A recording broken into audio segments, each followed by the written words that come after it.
देखु आपण जानते गतकाली विजु जनता दलर नेता तथा ब्रह्मपुर पूर्वतन विधायक विक्रम पंडा एवं तांकर कंपनी गोपालपुर विधायक मान्यवर मंत्री विभूति जेना विरुद्ध में जहाँ सब कहते संपूर्ण भाव में अरुचिकर एवं विभ्रांतिकर। से जो हिंसा कथा कहते बीजेपी केबे हिंसा रे विश्वास करनी एक कथा आपण जानते। निर्वाचन समय निर्वाचन आगरू एवं निर्वाचन पर विक्रम पंडा एवं विजु जनता दल नेता माने गंजाम जिला तथा बरहमपुर गोपालपुर रे केउपरि भाव में हिंसा करुथिले या कथा आपण माने जानते। निर्वाचन समय विक्रम पंडा निजे सशस्त्र अपराधी मानकु धरी कोड़दी गाँव में किपरि टेरराइज कले लोकों को एक कथा मध्य आम एफआईआर रे देइछु।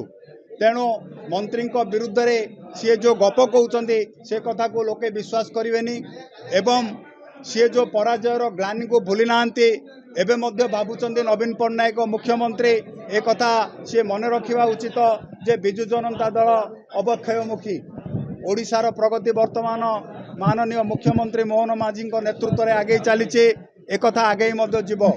या सहित आमे गंजाम जिला बीजेपी तरफ सरकार निकट में दाबी करुचु जे विक्रम पट्टनायक संपत्ति जो 5 वर्ष भितर आहेतुक भाव में वृद्धि पाई तार विजिलेंस इनक्वारी हो एवं गोपालपुर निर्वाचन मंडल को अशांति करने को आमे दबुना। गोपालपुर निर्वाचन मंडल रे केबे गुंडागर्दी चलनी कि चलबनी। गोपालपुर जनसाधारण शांतिप्रिय प्रगतिप्रिय एथिरे जो माने ऑब्स्ट्रैकल तैयारी करेंगे एथिरे जो माने गुंडागर्दी करेंगे से माने भासीजिबे एवं लोके मध्य गत निर्वाचन रे से मानको भसई सारिचंदी।